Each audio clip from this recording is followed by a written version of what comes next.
The views and content expressed on the following program are provided solely for informational and entertainment purposes. They do not constitute legal advice. A podcast is not a substitute for retaining a competent, licensed attorney to advise you on your specific legal situation. Break the business, play is work and work is play. Power into creators, have fun along the way. Break the business, doing what it takes. Celebrate success and learn from the mistakes. How's it going, everybody? Welcome to the show. It is time for Break the Business, where we empower indie creators and have some fun along the way. I'm Ryan Kairalla, and it is a pleasure to have you here this week. Ooh, what a good show we have. So excited for everything that we're going to be talking about. I'm just feeling in a really grateful mood this week. Let's make the theme of this week gratitude. I'm grateful for the very top of this show.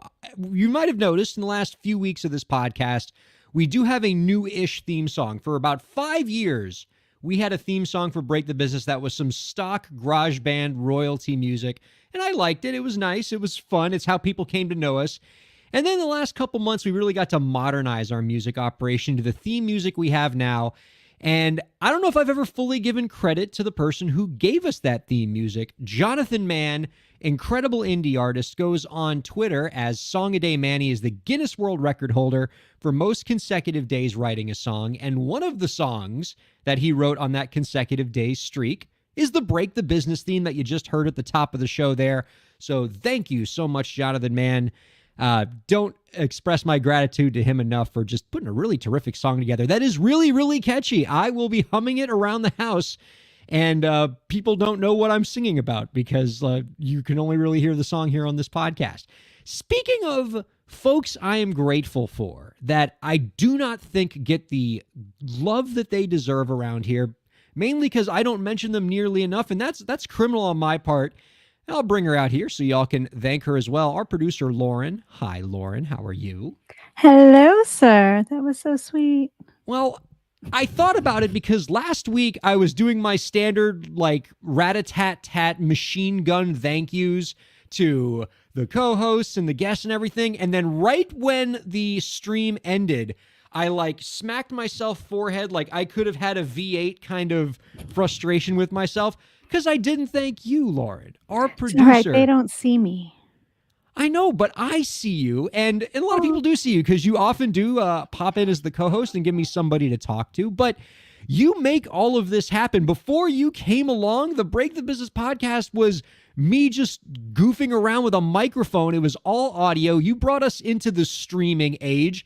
You put a lot more organization on this. You allow us to do cool graphics and make everything possible. And so my gratitude goes out to you. I'm so grateful to everything that you do. You are way too accomplished and professional and talented to involve yourself with this silly little project. So what you're saying is I have to apologize to all the viewers that they now have to see you. Like they were enjoying listening and now they have to watch. That's you. right. That's right. Because that's what everybody was Sorry, clamoring for. They everybody, needed you my know. face in the world. And now it's all your fault that they have me in the visual setting. So you can direct all your hate mail to producer Lauren. Well, I mean, I want to give people a chance to know you for a little bit, Lauren, because you are the behind the scenes person that makes this podcast happen, but you are super accomplished in the arts in your own right. In a lot of ways, you are an independent creator who helps other independent creators do their thing, get some things out in the world. You have helped bring a lot of amazing independent projects into the world, this one just being one of them. And do you just want to take a minute, just tell people a little bit about yourself, what you do? Aw, thanks. I feel like I need to grab my new business cards because we actually came up with a good phrase. Now I can't remember it, but it was something about helping creators create or something. Oh, That's good. inspire and be inspired. Ooh, snap, snap, snap. I like that. Isn't it cute? I've been in the live entertainment industry for a couple of decades now, maybe a few. And I started as a performer and I've been tour managing and producing, and the pandemic forced touring into virtual world. So we do a lot of audio production and live stream and such. So yeah, if anybody wants help doing anything, really, I've got a lot of things I could list off, but the most important thing is if you're a creator and you need help creating, I mean, whatever that help is, I tend to be a good resource to help you come up with what that next step could be. You can have a dozen options, but sometimes you just need a way to brainstorm them and figure out which one would be a good path for you and how to do that. And then a lot of the time, we are in a position to be able to help you do that. So that would be great. And You're I don't know s- if you guys saw it. you're something of a creator's midwife or Oh, okay. doula, right? I'll take it. Help you You birth it. That's right. You help bring creators' creations into the world, and I'm just one creator of many that is grateful for the work that you do. Now, staying with this theme of gratitude, Okay. I have another group of people that I am very grateful for, and that's our guests.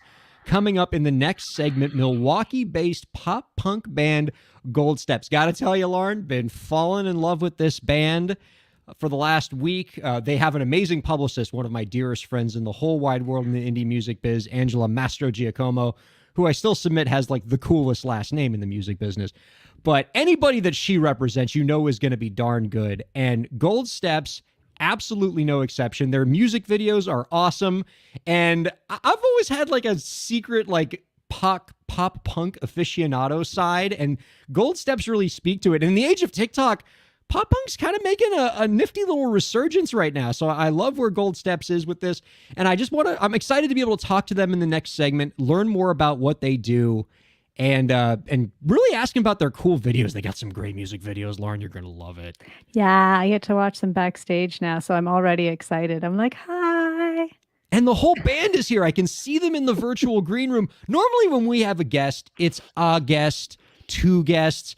They brought the whole freaking band. Like, from a... Instruments and all, for the I know. record. Like, I get to watch guitars, and I'm ready for them. By the way, for a producer, this is going to be a nightmare for you. I love a challenge. I don't know how Give you're me going a to sound challenge. check this. This is going to be bizarre, but it's going to be so great. And I'm also grateful for Gold Steps because they actually switched with the guest who was going to be our guest this week, Congressman Ted Deutsch. Congressman Deutsch is going to be joining us next week. I want to give people the backstory on this because, you know, not that I ever love it when a guest has to postpone their interview for another week, but I would say he had a very good excuse, okay? And as a Miamian, and you as a Miamian, Lauren, I think you're going to appreciate and be okay with his excuse. Okay, do So- tell. Congressman Ted Deutsch couldn't make it on the podcast today because today he is presiding over the House Judiciary Committee, interviewing a witness about his latest legislation that he's sponsoring, the American Music Fairness Act, which we're going to talk to him about next week. But the person that is the witness at the hearing, Gloria Estefan. Oh. Yeah. So So, we got bumped for Gloria. I don't know if I can fault him on that. You're right. I mean, you know, like, obviously we are the second most prominent act in entertainment in Miami, but we got bumped by the only one more prominent than us, and that's Gloria Estefan. I can't blame him for She's that. kind of royalty down here.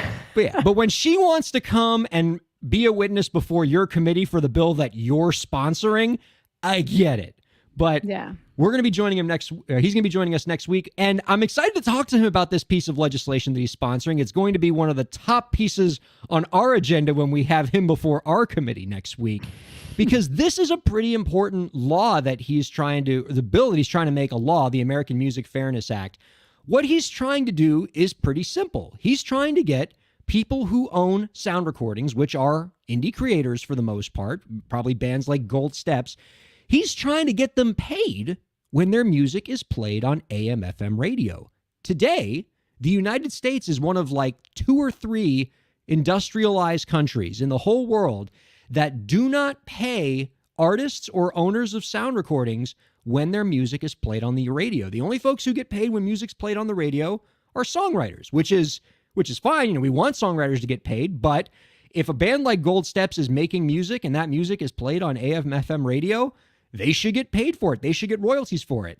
And what it would do is it would put terrestrial radio in the same place that you get when music is played on Spotify or when music is played on satellite radio like Sirius XM or internet radio. In all those places, the artist gets paid. The people who own the masters get paid.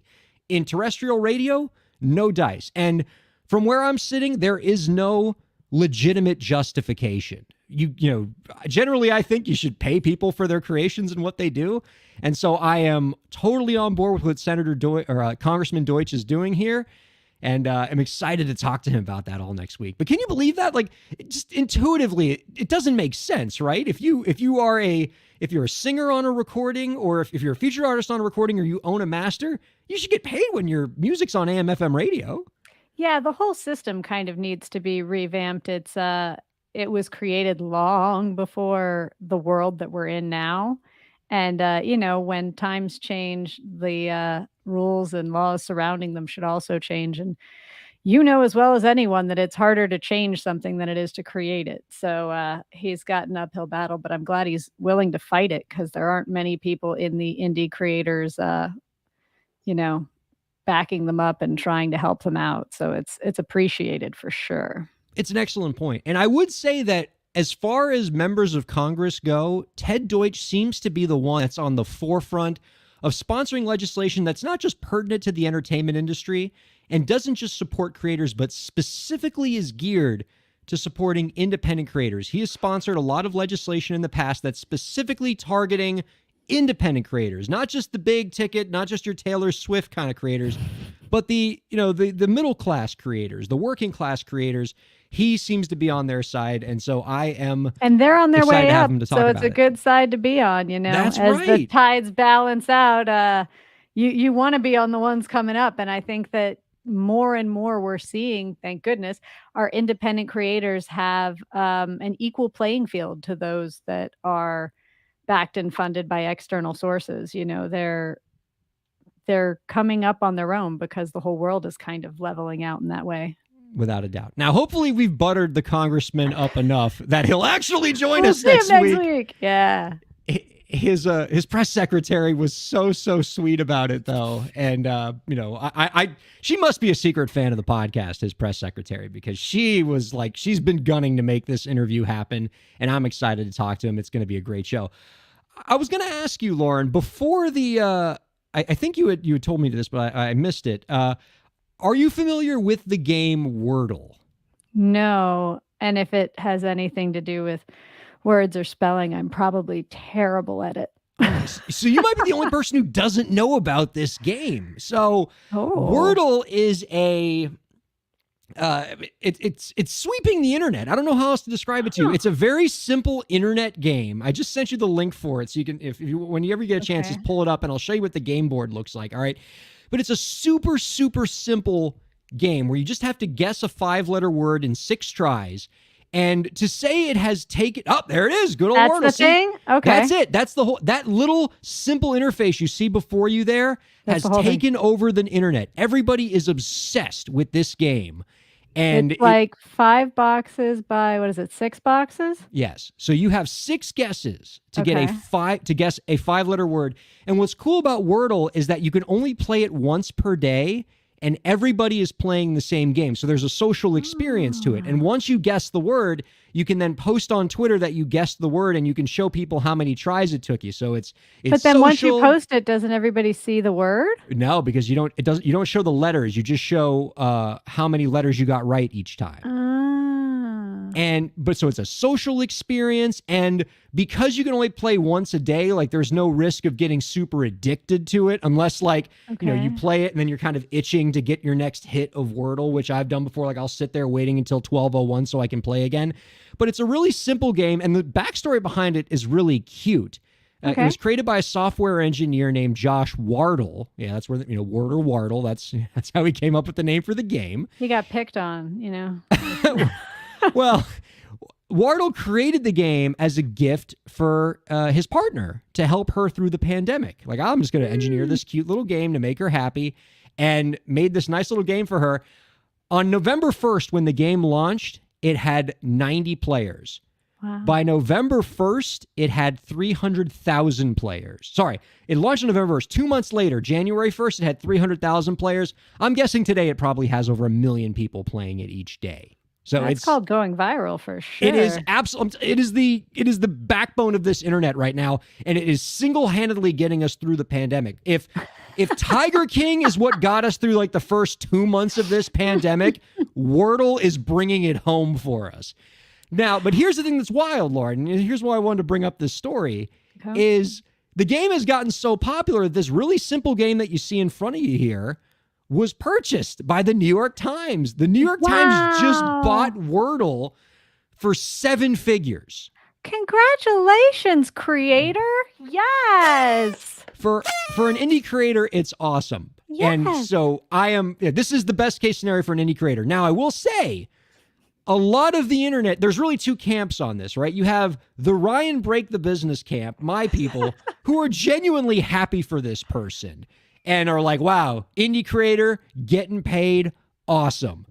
But then you have, I think, an equally sized, if not slightly larger camp that does not like this, that are not because they think, Wardle's a sellout or anything like that, but it's more like, we had this nice little thing on the internet. It wasn't being monetized. It wasn't commercialized. It just existed. And it didn't have to be part of something bigger. And it didn't have to be owned by some corporation.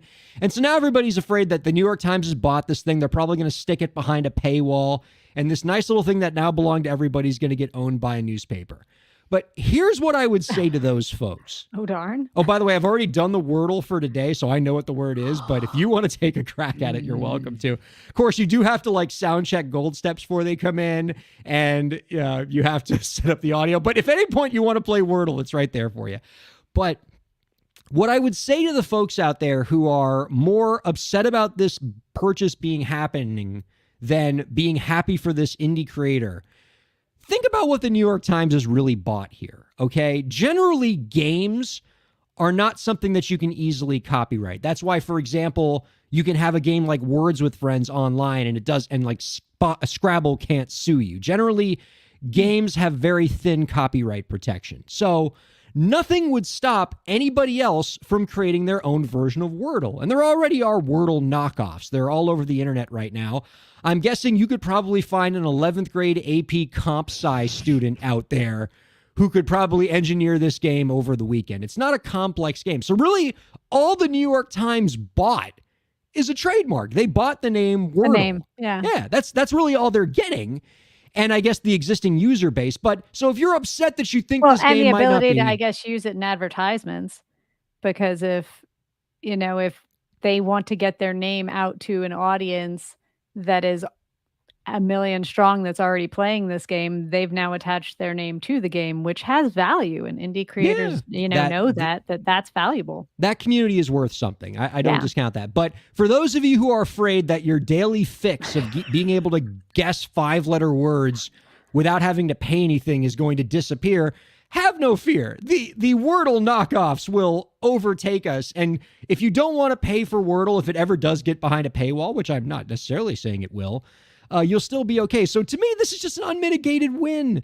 I love Wordle. I love the guy who created it. And I love the guy who created it is going to get paid. Wins for indie creators. Yeah, man. Yeah, that's everyone's dream. I created something I wanted to do because it was, important to me. And then magically somebody comes around and hands you $1 million. And you're like, yeah, that's how it always works.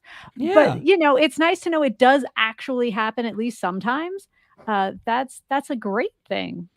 And that's so much how, when I've seen indie creators find success, that's often how it is, right? It's a lot of people think that success for an indie creator is just kind of like this steady climb where you slowly work towards the top of the mountain.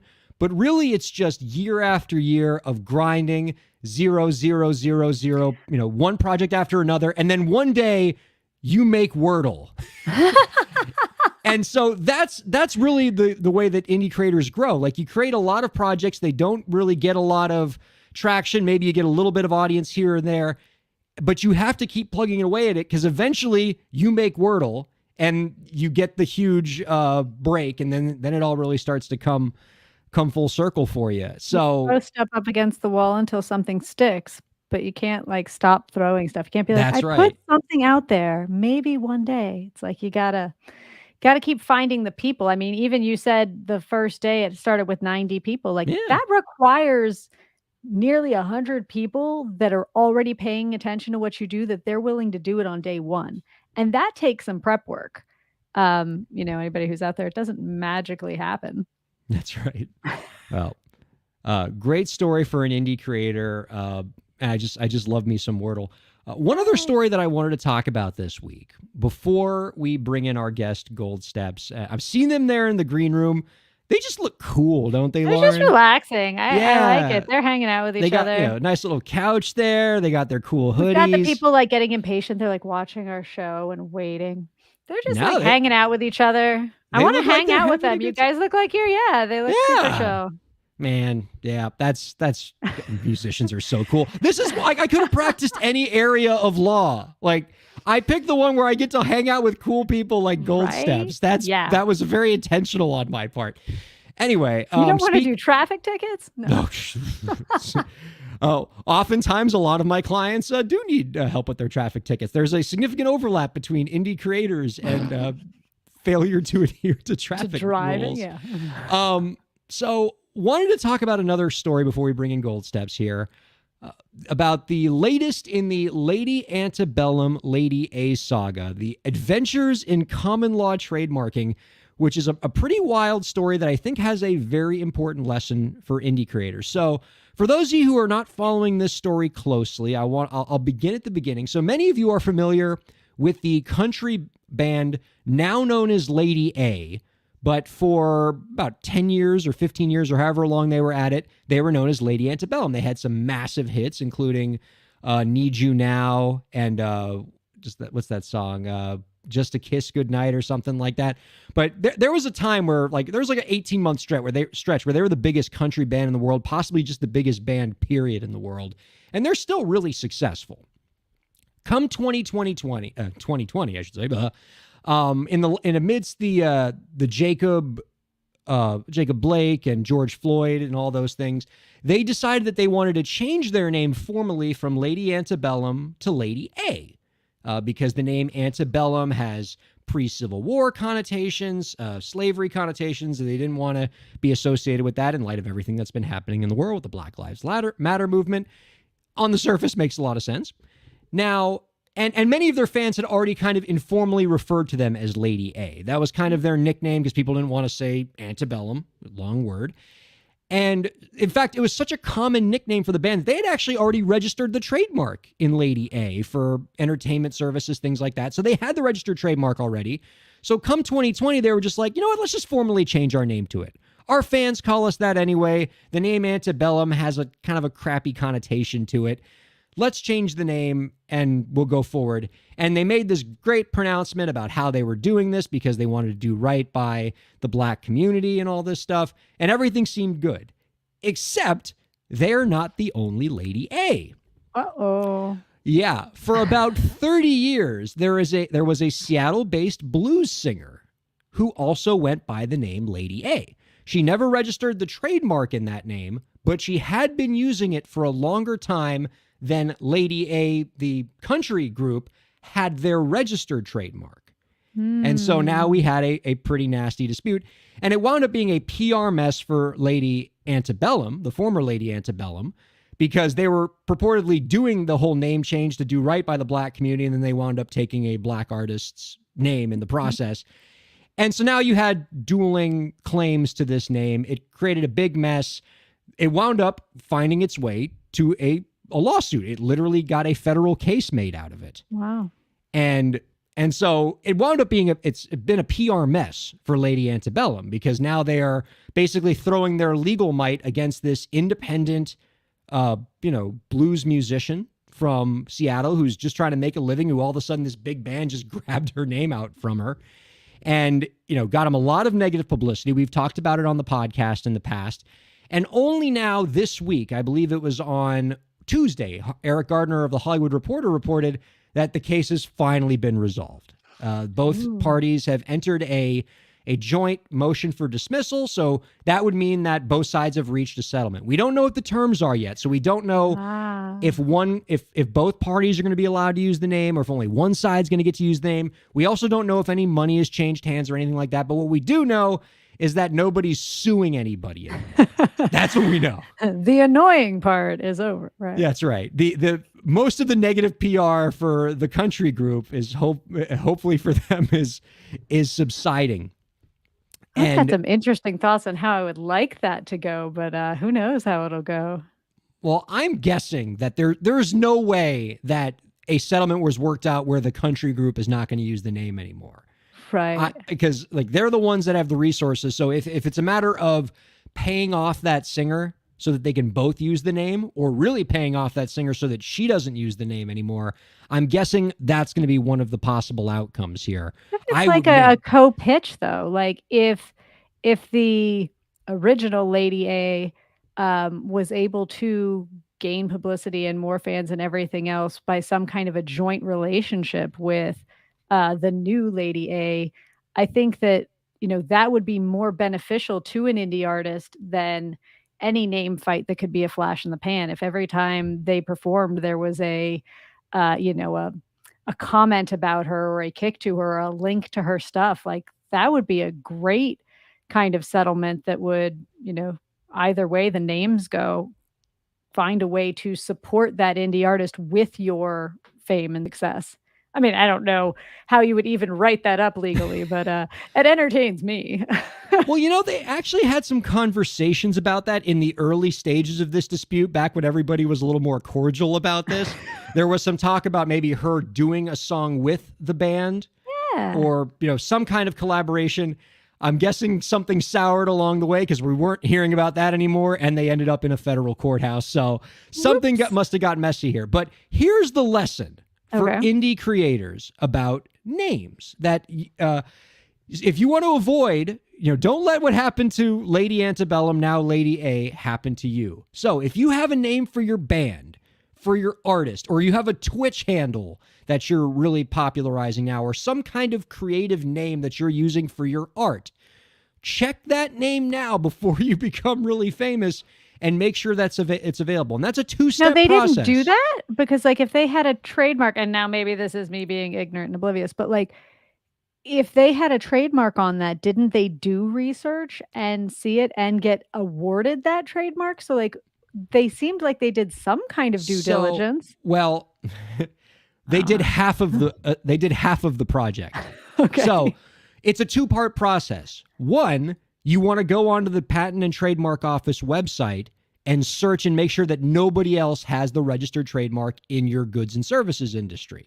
So that's going to be like entertainment services, sound recordings, things like that. Make sure nobody else has it there. And that's what Lady Antebellum did. They, their trademark lawyer typed in Lady A into their little computer, and they found no matches, and they said, oh, we're good to go. And they registered the trademark. But they forgot to do step 2, where once you've checked for the registered trademarks, you then need to search the internet for Who doesn't do a Google search marks. Beginning? Like I figured that was just a given. There's no hello, Google. Check Google, check Spotify, check Bandcamp, check Tidal, check Reverb Nation. Look around and look for folks that might be using this name. And because if you don't do that common law search, then you could have somebody who's held the mark for 30 years.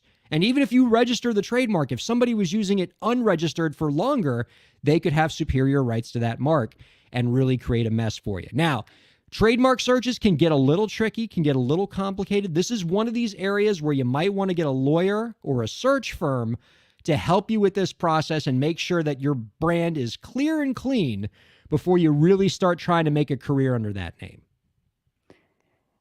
Okay. Yeah.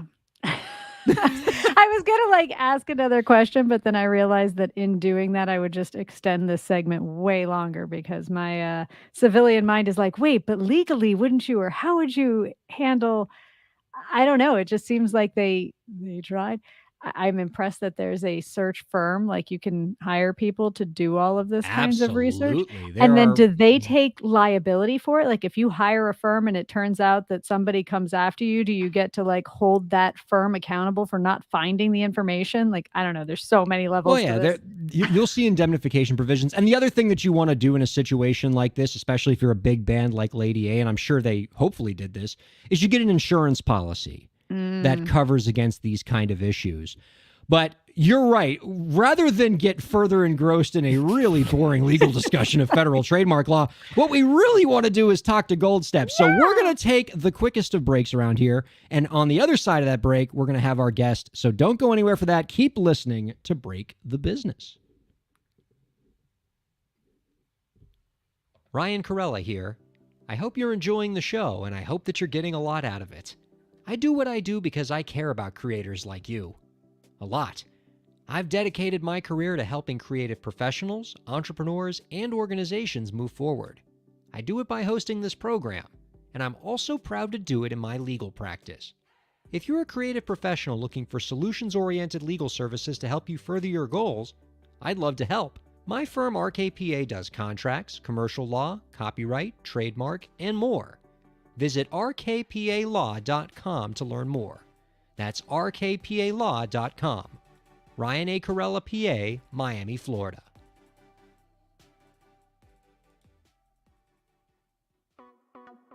Streaming services for Break the Business provided by LEK Entertainment. LEK Entertainment is a full-service entertainment company offering everything from consultations to full-scale events and productions, including audio and video productions, voiceovers, staged theatrical productions, script and music development, and streaming services. For more information, visit lekentertainment.com. LEK Entertainment wants to help you bring your story to life.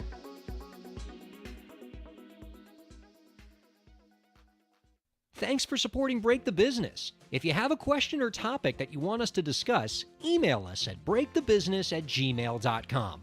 You can follow the host, that's me, on Twitter at Ryan Kair, and you can follow the show at the BTB Podcast.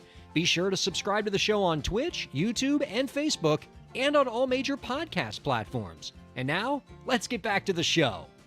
Welcome back to Break the Business, everybody. Ryan Kairalla here, live on Facebook Live, Twitter Live, YouTube Live, and a whole bunch of other live streaming services. Oh, we almost forgot about Twitch. Twitch is a good one, too. You can also check us out on all major podcast platforms and on Sirius XM Channel 145 on Monday nights. So excited to have you wherever you are viewing or listening to us. It is a pleasure to have you joining us this week. Let's go ahead and bring out let's try that again. Let's bring out our guests this week. They are members of the Milwaukee-based pop-punk band Gold Steps. Last year, Alternative Press named Gold Steps one of the 13 artists who are reclaiming the well, that's a hard word to say, pop-punk music scene. And their new LP will be available in March. You can check out their new single and video for their song Stay the Same by visiting www.goldstepsmke.com. We are happy to welcome Liz, Zach, Ryan, and Mike from Gold Steps here on Break the Business. Hello, everybody. Hello. We are a full house there. How are you guys doing? As we were saying, y'all looked so cool in the green room. We love just like the whole setup and the couch. I don't think we've ever had this many guests before, Lauren. This is new. Definitely not on one screen for sure. Oh, sweet. Oh, well, that's crazy. But it's a treat to have you guys here. First thing I want to mention, I mentioned it in the first segment before y'all came in. Your music videos are so well done, are a delight to watch. I encourage people to check out their website so you can see these really well put together music videos, including this last one that I saw for Stay the Same, which prominently featured like one of those like little Tykes tricycles things, and you were like riding it on half pipes, and I thought for sure somebody was going to break their neck.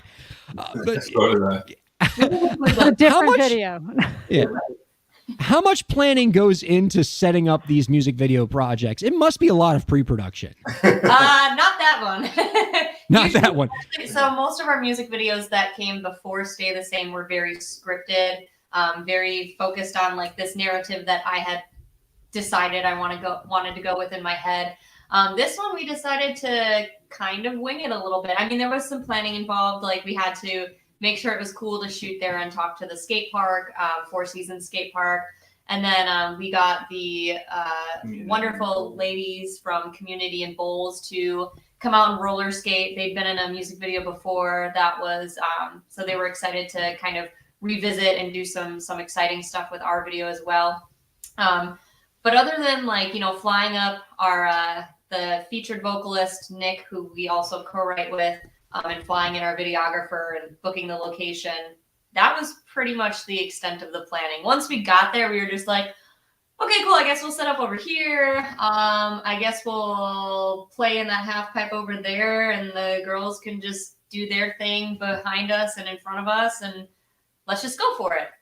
So that one, I mean, sure, there was a little bit of planning, but much less planning than our other music videos, like for Empty Space, or Sucker Punch or Firestarter. Do you have just any general advice on effective music video making? Like, if you could go back and sort of do some of your early music videos again, knowing what you know now, what might you tell your past selves? Well, in our very first music video for Toughen Up, I would have said to not put all the brands in the video.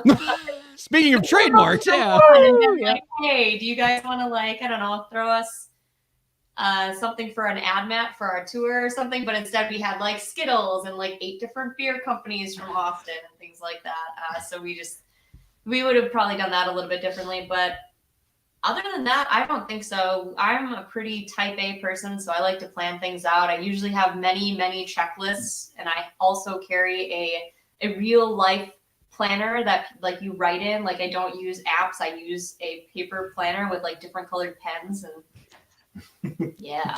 This is the secret to every band's success, Lauren. You need to have the one person with the checklists. Oh, That's yeah. nice. And the binders.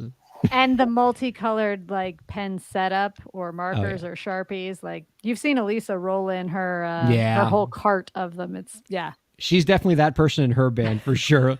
And I mean, dividers too, right? You got to have those dividers with the tabs, you know, separate things. Notes everywhere. Oh, for sure. I have been told that you guys are also movie buffs, that you love to, you're 90s kids like us. You probably love to hang out, just talk about movies. And I have read that one movie in particular that you have quite the affinity for, which is actually one of my favorites as well, is the tour de force, really the masterpiece of our time, The Room.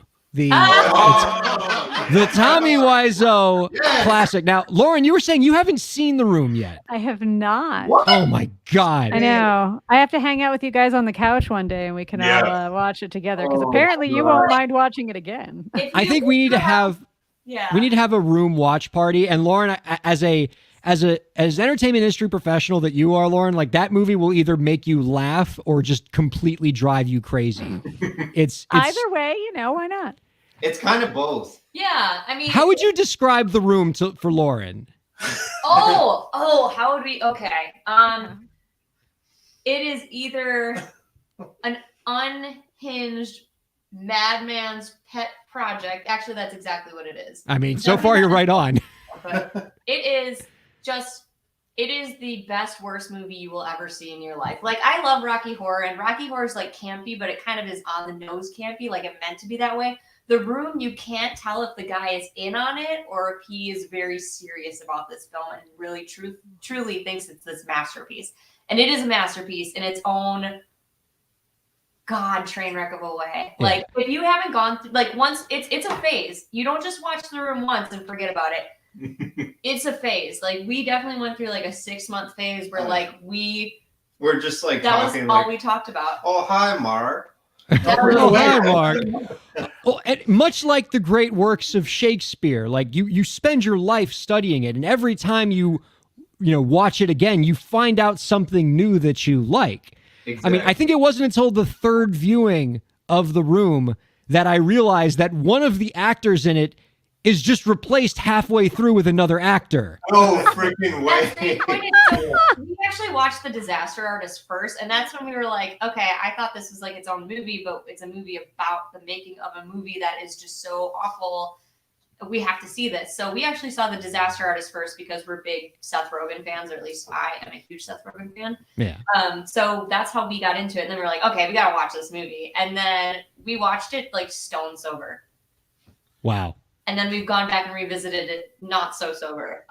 It's just such an experience every time. And bringing in a new person, like I love watching it with a new person because you're kind of like, oh my god, like are they horrified? Do they hate me now? Are they gonna leave and never call me again? Do they love? It's not princess. It's sort of like a multi-level marketing scheme. Like when you watch the room, it is now your obligation to find like 3 friends to share the room with.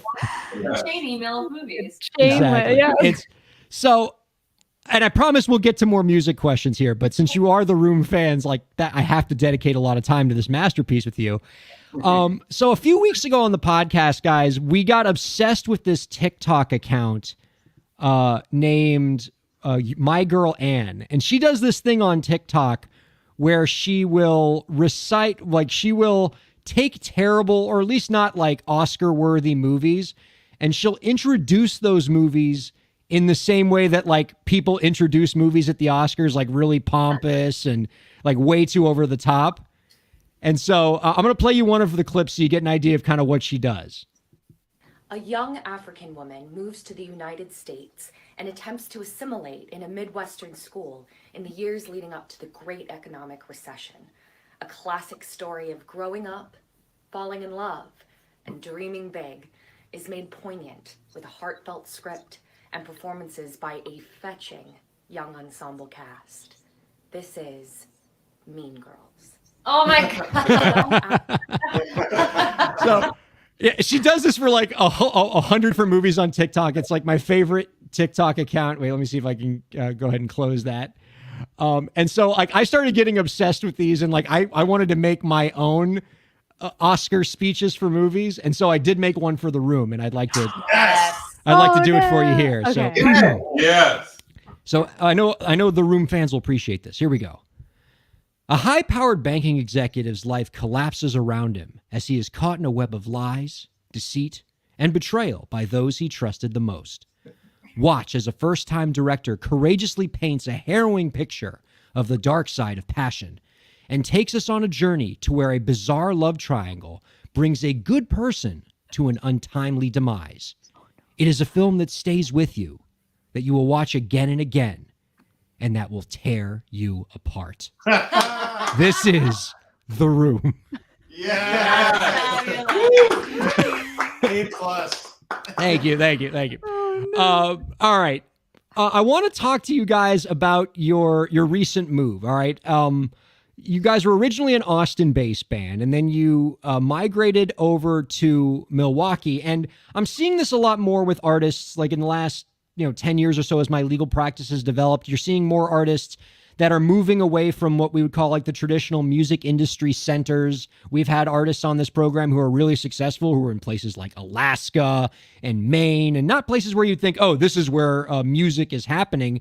And the reason they can do it now is because music is more digital now. It's a lot more widespread. You don't have to be in LA, Nashville to make your career happen. And it sounds to me like you guys might be an example of that. So what inspired the move to Milwaukee? I'm from here. Oh, Big well, there's fans that. of cheese curds. I mean, cheese is delicious. I work for a brewery that has the best cheese curds in Milwaukee. Shut up. Do they have Podcast fried field pickles trip. too? No, we don't do fried pickles though. But I we love probably those. should. My wife and I love fried pickles. Oh, so Yeah. good. Well, fried anything, frankly. You can, Right. I mean, you can they're deep fry a Milwaukee, car they can- tire. I'll eat it. It gets really cold out there. They sit in bars, fry stuff, and see how it goes. Like I love being out there. Exactly. yeah, some things are not so good fried, and we pickle a lot of things too. Lots of pickle. Yeah. Here. You have Did- a lot of time inside. Well, Yeah. Mhm. did you find that the move has, have you guys missed a beat with the move, or are you still putting out great music? It seems like you are. Yeah, I mean, we took a break for a little bit just because moving's kind of a whole big deal, and then we were just kind of like, Zach and I, we're married, so we were just kind of reestablishing like a homestead and what that meant. And then as we were kind of thinking about getting back into things, the pandemic happened.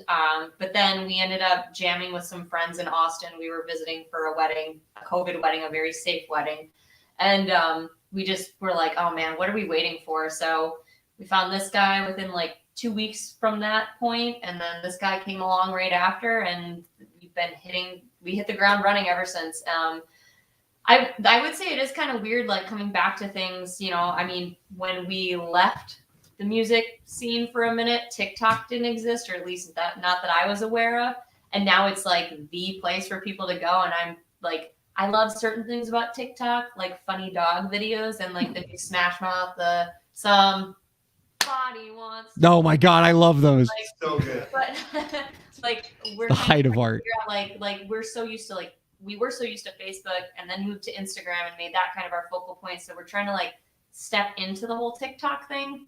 But I think I'm just scared that people will think we're like not funny. And the Gen Zers can be so mean. Yeah. That's why I am this close to starting a TikTok account.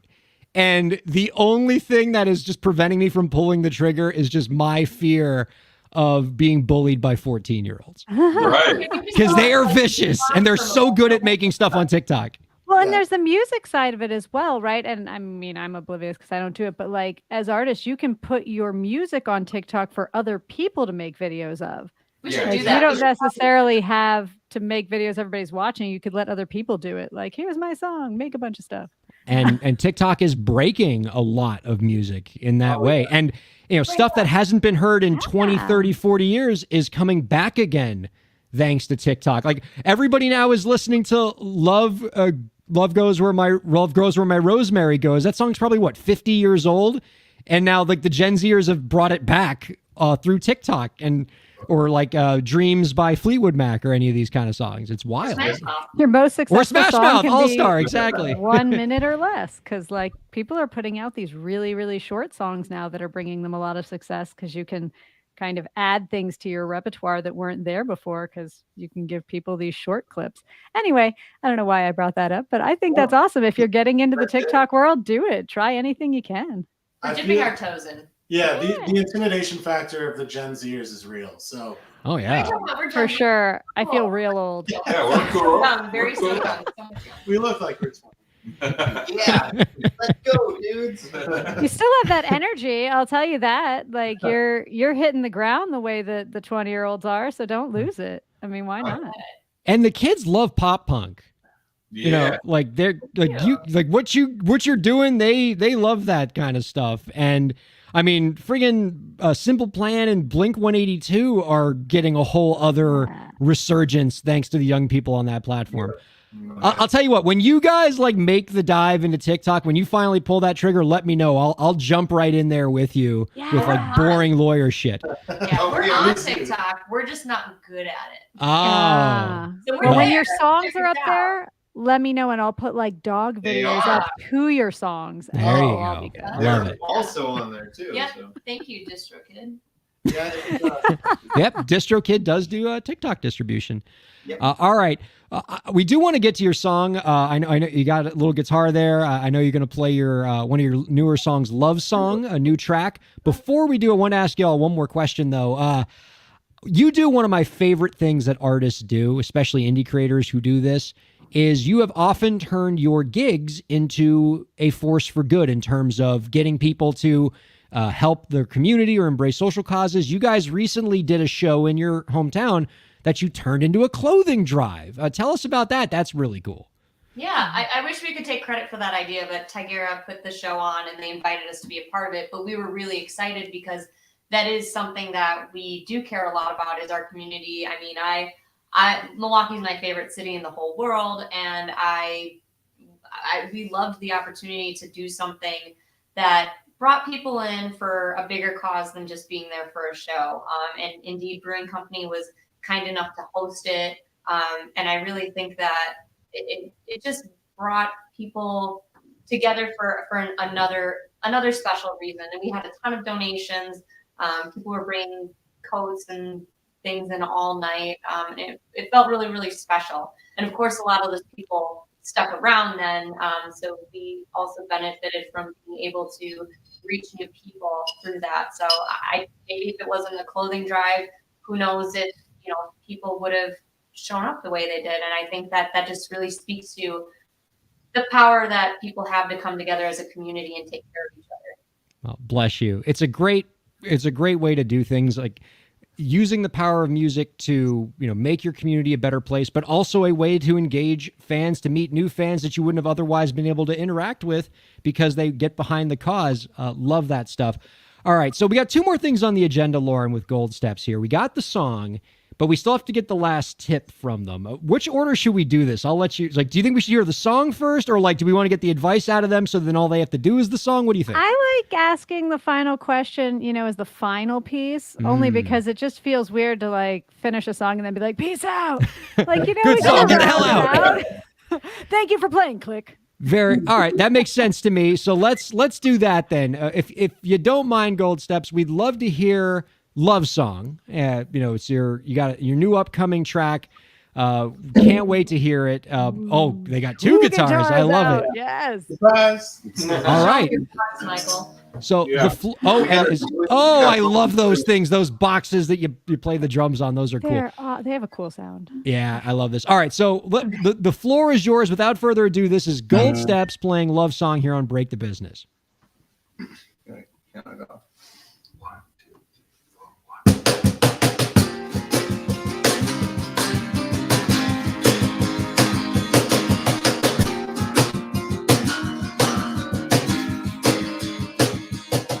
Oh no, get you out my way.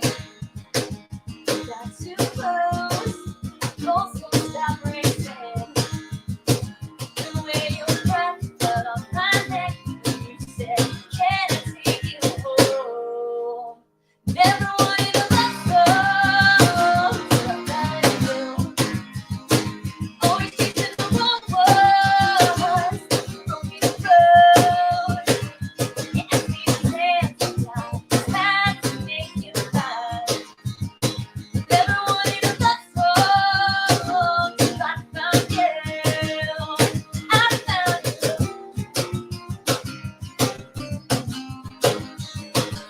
I said no, but couldn't let it go. Couldn't shake it, just had to let you know. Everything I want, all I need, standing right in front of me. If I took the chance to run me, I would take you home with me. Never wanted a love song, till I found you. Always chasing the wrong ones, broken road. Asked me to dance and I just had to make you mine. Never wanted a love song, till I found you. I found you. I found you.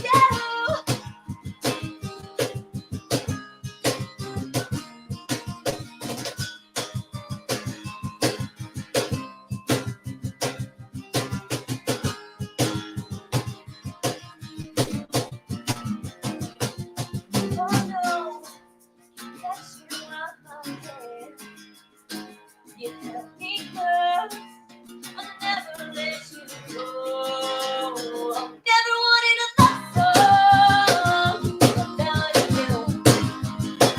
Always chasing the wrong one, broken close. You asked me to dance sometimes, had to make you mine. Never wanted a love song, till I found you. I found you. I found you. Found you. I found you.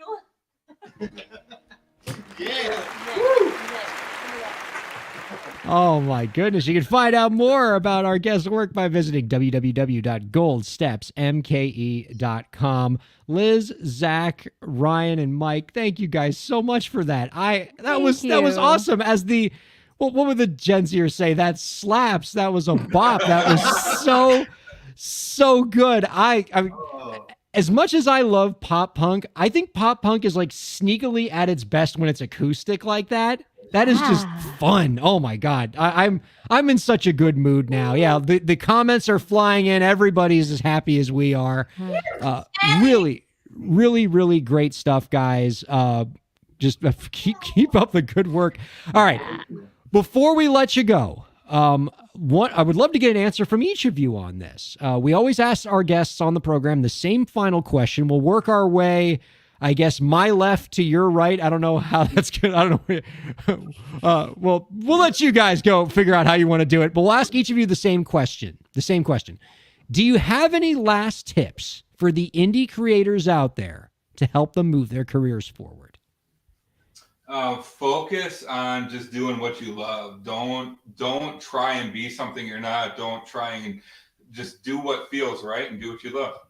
Easy. It's going to come naturally then. So. As far as it goes on my part, I would say stop being scared to release music and just release it already. A lot of people haven't heard your music, so why not just put it out there for people to hear, get the buzz going, and keep creating. I really like that, but I'm gonna go with the typical type A person answer and say, be organized. Use all the gel pens in the world. Get yourself 1,000 Post-it notes. Yes. Be a crazy psycho controlling. No, I'm just kidding. Don't be controlling. But seriously, like, have your things together and have a really clear idea of what it is you want to accomplish, and make little deadlines. And oh my God, I'm so, just be organized, friends. Nothing is more punk than meticulousness. Yes. And there's a difference between controlling and in control.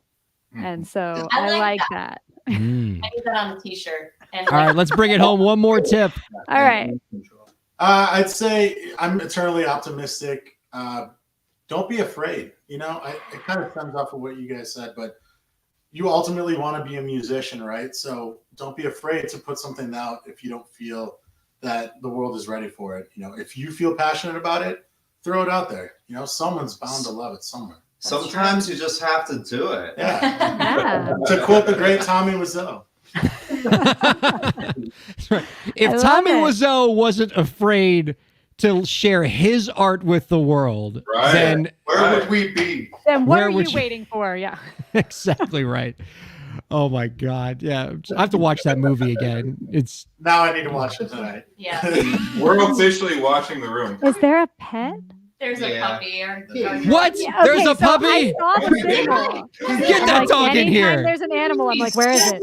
Yeah. Come here, baby girl. Come here. Sorry, she has We have a standing rule on this program that Yeah. if the guest ever has a pet, they have to bring it in. She's also our beanie model. I was sensing that, and I was like, there's a pet somewhere. Are you Is the dog camera shy? Camera shy. She's got bad hips. So Oh, now I feel like a jerk. Oh, all right. All right. We're going to stay here as long as it takes. I don't care if we go over time on the radio show. We need the payoff of this dog. He's gonna go get the dog. He's like, I got this. Hold on. There we go. Oh, look at that baby. Oh. And it's cold outside. What's the dog's name? Her name's Katie. Katie. Hi, Oh, Katie. Katie's got a little hoodie. Oh my goodness. Yep.